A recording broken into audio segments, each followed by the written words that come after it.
Hello, Mr. and Mrs. America and all your ships at sea. Stevie Coyle here, Friday noontime webcast from Lafayette, California. Are you reading my signal? Let's check and see. Yep, looks like it. Good. All right, here's the thing.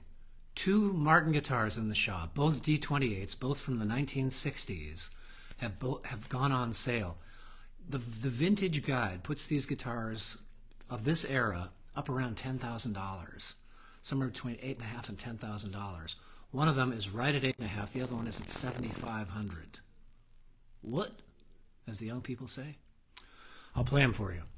Here is the 1969. It's a D-28, Dreadnought body. The 28 means rosewood back and sides and a spruce top. In this era, in the 1960s, it means Brazilian rosewood, which has a sound. It generates overtones in ways that other rosewoods, certainly other woods and even other rosewoods, don't. It's got that sound that we associate with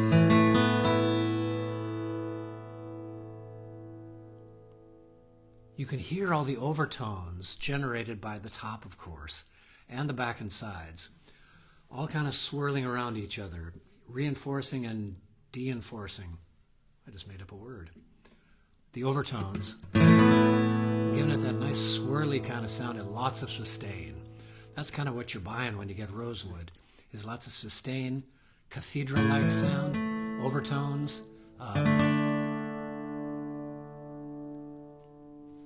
Still ticking. This is the 69. This one is at $7,500. That's crazy. It's right now, here's the deal. It's right up next to needing a neck reset. And that's going to need to happen in the next several years, perhaps. Depends on where you play your guitar. If you play in first position, you're going to be fine for a good long time. If you creep up the neck, you're probably going to want to consider getting that $1,000-ish reset. But for $7,500, there's plenty of room in this to get the neck reset. And it's got that huge sound. If you pick up a guitar and say, not enough bass, not enough bass, not enough bass, not loud enough, you want a Dreadnought or a Jumbo. You want a big-bodied guitar, lots of airspace inside the cavity, and probably Brazilian rosewood.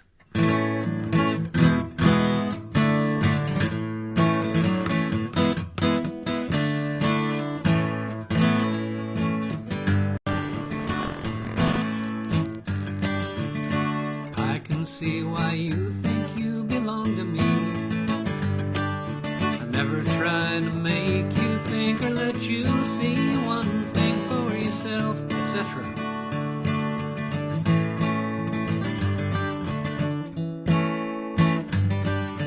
Every day I get in the queue, too much magic bus. Get on the bus that takes me to you. Too much magic bus. I'm so nervous I just sit and smile. Your house is only another mile. Too much magic bus.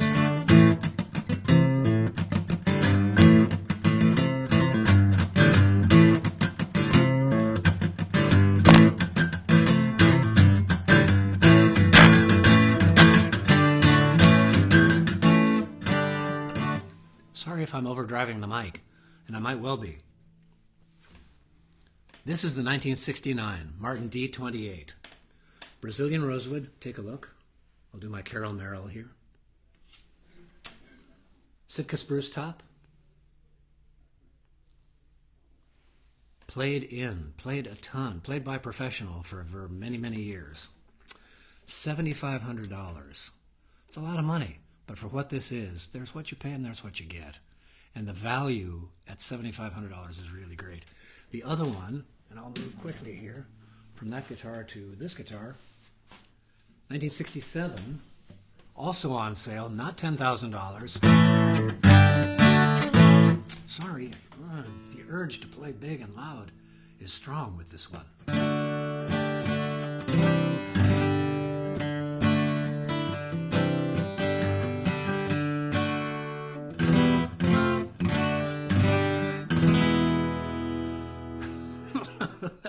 It's crazy fun. No, I'm playing with a flat pick. Of course, you can play any kind of guitar, any kind of style, but guitars are maximized for certain things. Lots of great fingerpicking has been done on Dreadnoughts. This one being from 1967. 1967, just checking that out. Was at 9,300, is now at 8,500. This one does not need a neck reset. The neck has been reset, the bridge has been redone, and the bridge plate has been redone. This one is ready to go for another 25 years.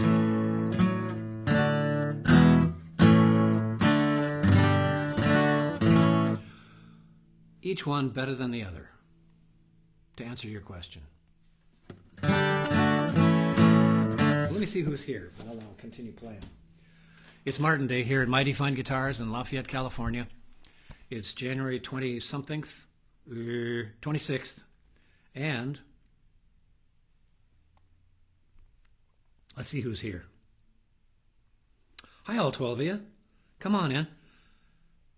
Nice, rich sound, good. Jimmy Esposito. Yes, indeed. It is Stevie playing from 1974, playing a big Dreadnought Martin. Now mine, the one I had then, was D-18. Not to get picky on yes, anything, but there it is. Hi, Jim Warford. Two beauties. Oh, yeah, me and which one? Her. Hey, there's Chris Caspero. Nice to see you. Oops, just lost the backlight there. That's all right. Gary Nugent. Greetings from O'Hare, gate L23. Where are you off to, Gary? Clue us in. Don't keep us in suspense.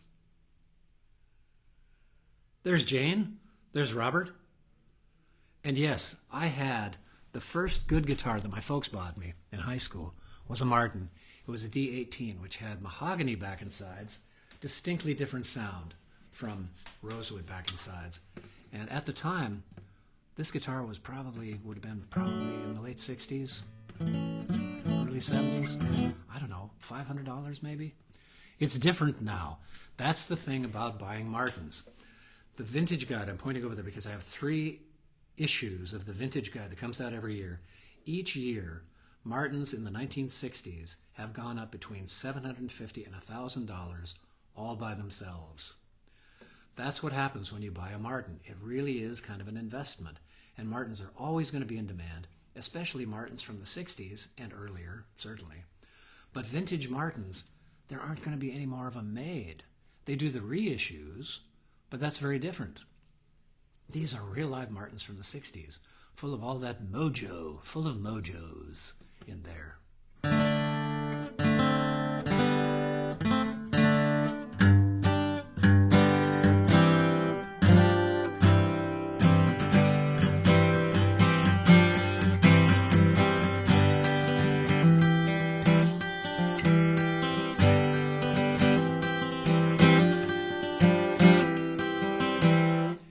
Change chords because you've got the previous chord ringing along, and you've got some of that, especially if you're holding down a bass note.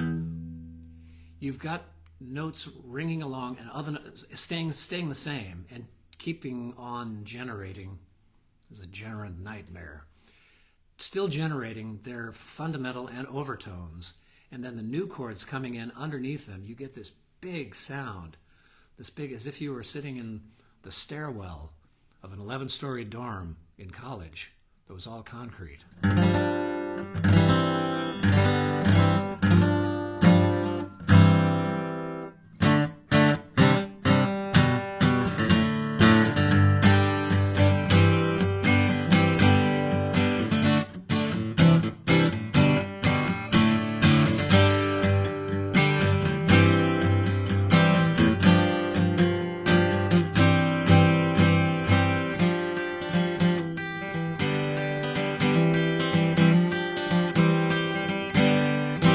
There's the 67. I'll play real quick the 69. Just so you hear the same thing. Darker, but more bass.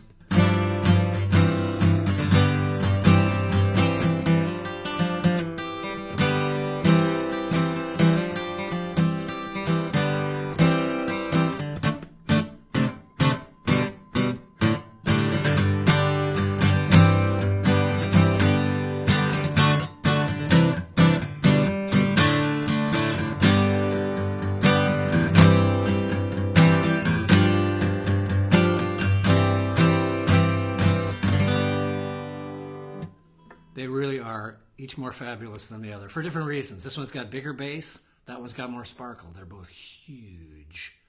And they're both really easy to play. They're strung with light gauge strings right now.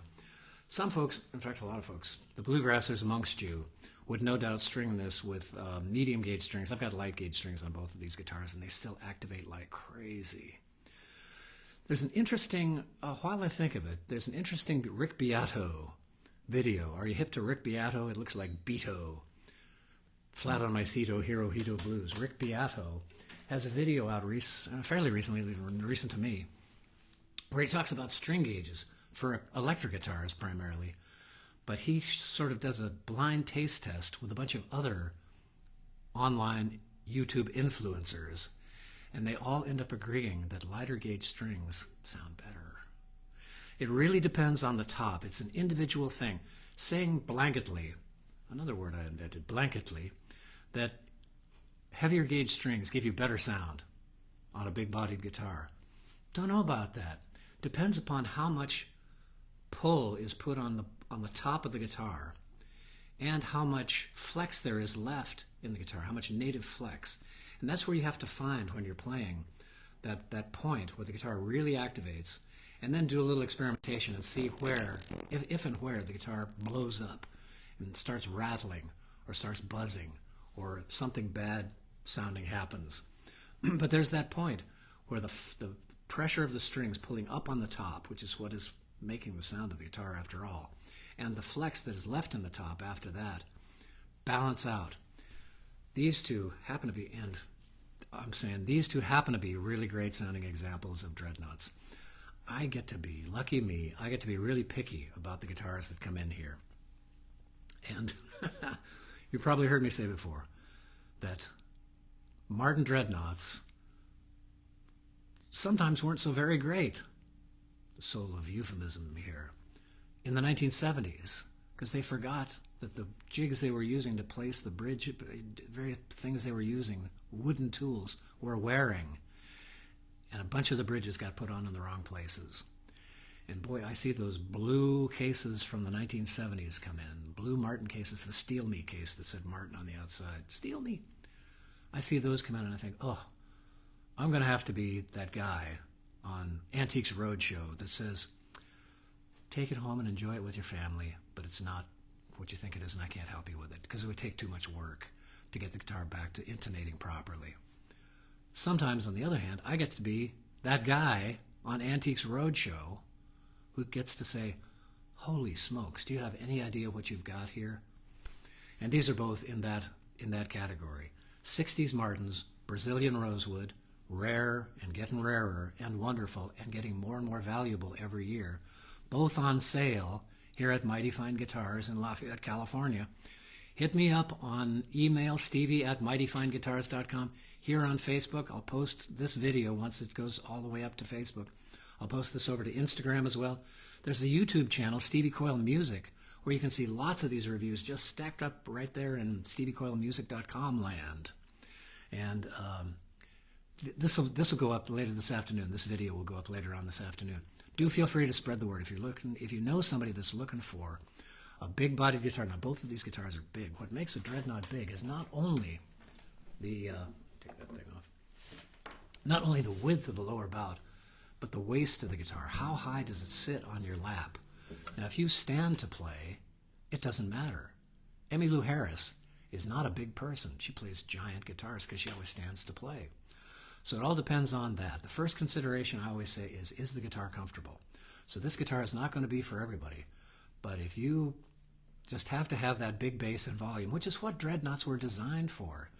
They were designed way back when in the 20s, I believe, late 20s, to do battle with all of the other instruments in a string band that were louder. Volume and bass were primary considerations.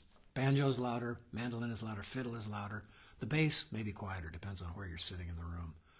But guitar really had its work cut out for it to stand up to those instruments in a string band setting.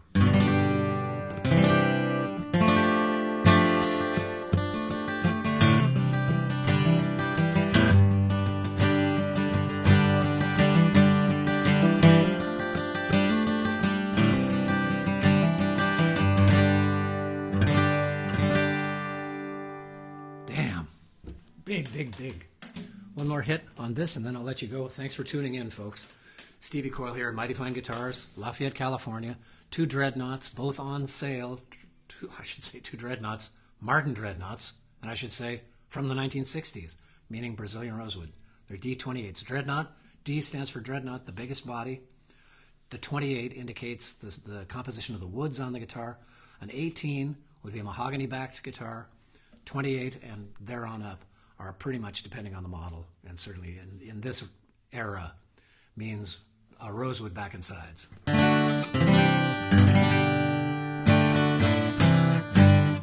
And Jimmy Esposito, yes, college pal. This takes me right back to Santa Clara University, sitting in the stairwell of Swig Hall, playing music with y'all.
Band in a box.